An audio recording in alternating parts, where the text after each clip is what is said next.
क्या 2050 दुनिया का आखिरी साल है? हमें 2050 में दुनिया को छोड़कर जाना होगा। सोच रहे होंगे कि ये कैसे हो सकता है, मगर अटलांटिक में जिस तेजी से आइस मेल्ट हो रही है उसे देखकर साइंटिस्ट ने तो यही कहा है कि अगर इस मेल्टिंग को कंट्रोल ना किया गया तो 2050 में ये दुनिया हमारे रहने के काबिल बिल्कुल भी नहीं रहेगी। मगर ये मेल्टिंग हो क्यों रही है और इसकी असल वजह क्या है? इससे अर्थ को खतरा क्या है और अर्थ के पास 2040 तक टाइम क्यों है? इन सवालों के जवाब जानने के लिए आपको इस वीडियो को आखिर तक देखना होगा, जिसमें मैं डिटेल में आपको importance of Arctic ocean, Arctic amplification, green house effect and gases और थॉइंग परमाफ्रॉस्ट को डिटेल में समझाऊंगा। So let's start. Arctic ocean दुनिया के नॉर्थ पोल में वाक़ है। ये दुनिया के 5 ओशंस में से एक और सबसे ठंडा ओशन है। ये 14,60,000 पर स्क्वायर किलोमीटर पर फैला हुआ है। इस ओशन में बहुत ही ब्राइट एंड वाइट बर्फ है और इस बर्फ के नीचे पानी ही पानी है। इसे ओशन और मेडिटेरेनियन सी भी कहते हैं। आर्कटिक ओशन क्या है ये आपने जान लिया। आए अब इसकी ग्लोबल इंपॉर्टेंस को समझते हैं। आर्कटिक ओशन हमारे क्लाइमेट को सर्कुलेट और उसको मॉडरेट करता है। नहीं समझ आया तो आए आसान लफ्जों में समझाता हूँ। आर्कटिक ओशन इस पूरी पृथ्वी का एसी है। आपने पढ़ा होगा black absorbs sunlight and white reflects it, जिससे ब्लैक के मुकाबले व्हाइट सरफेसेस रिलेटिवली कम हीट होती हैं। इसी तरह आर्कटिक आइस की ब्राइट व्हाइट सरफेस सनलाइट को रिफ्लेक्ट करके वापस स्पेस में भेज देती हैं, जिसका मतलब ये हुआ कि आइस हीट को एब्जॉर्ब नहीं करती और आर्कटिक ओशन का टेम्परेचर काफी कूल रहता है और दुनिया के बाकी हिस्सों में हीट वेव्स और एक्सट्रीम हीट टेम्परेचर से बचाता है। बट पिछले कुछ सालों में हमने देखा कि ग्लोबली समर में हीट वेव्स का खतरा बहुत ज्यादा बढ़ गया है और इस हीट वेव्स से लोगों की जान भी जा चुकी है। इन हीट वेव्स के बढ़ने का कारण क्या है? तो इसका मेन रीजन अल्बीडो इफेक्ट है, यानी less ice, less sunlight reflections and more heat. आपने ध्यान दिया, अभी मैंने बोला लेस आइस मतलब आर्कटिक आइस मेल्ट हो रही है, जिससे अर्थ का टेम्परेचर काफी चेंज हो रहा है। इस मेल्टिंग का रीजन क्या है? तो इसका जवाब है ग्रीन हाउस इफेक्ट, जिसे समझना बहुत जरूरी है। तो आए देखते हैं कि what exactly is green house effect. Green house effect एक नेचुरल प्रोसेस है जो सूरज से आने वाली इंफ्रारेड रेडिएशंस को अब्सॉर्ब करके री एमिट कर देता है, जिससे अर्थ का टेम्परेचर नॉर्मली हीटेड रहता है। Green house effect methane, CO2,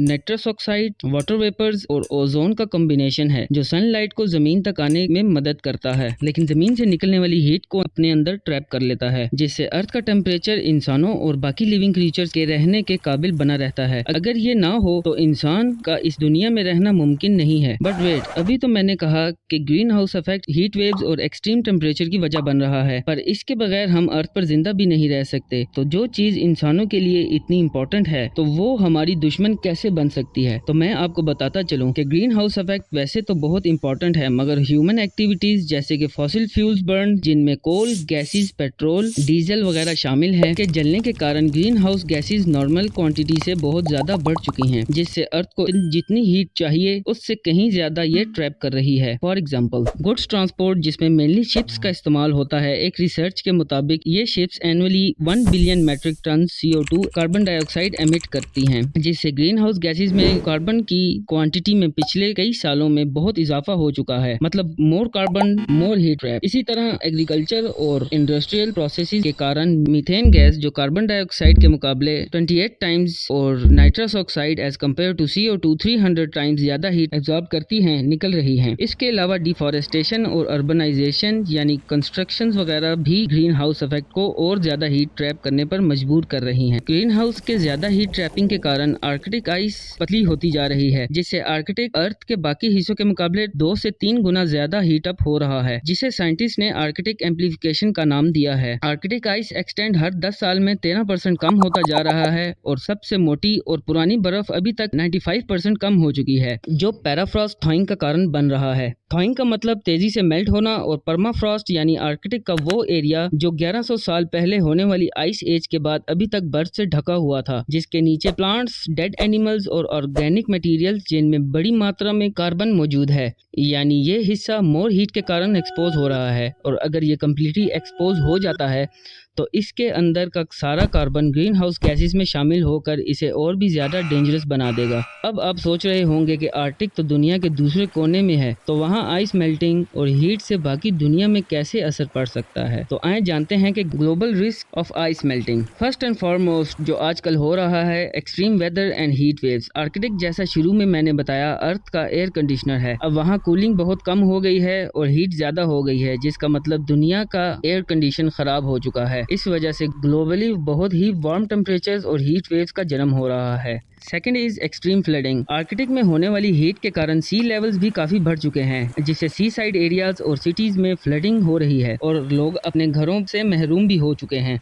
third is whether pattern changes. इसका मतलब है कि बहुत ज़्यादा हरिकेन्स और वेदर इवेंट्स यानी मानसून का टाइम चेंज हो सकता है, जिससे क्रॉप्स और एग्रीकल्चर इंडस्ट्रीज को काफ़ी नुकसान हो सकता है। And last in my opinion most important is lost of polar habitat. Polar animal जिनमें polar bear, Arctic fox, emperor penguins, snowing owl and harp sheep जैसे एनिमल्स शामिल हैं, जो सिर्फ कोल्ड कंडीशन में ही रह सकते हैं और आर्कटिक में हीट के कारण इनका वहाँ रहना बहुत मुश्किल हो रहा है और ये इनकी एक्सटिंक्शन का कारण भी बन सकता है। पोटेंशियल डिजास्टर्स जो कि आइस मेल्टिंग से हो रहे हैं या फिर हो सकते हैं, ये तो आपने जान लिए, पर इन सब को रोकने के लिए अब साइंटिस्ट क्या कर रहे हैं, चलें इस पर भी नजर डालते हैं। Carbon dioxide trapping.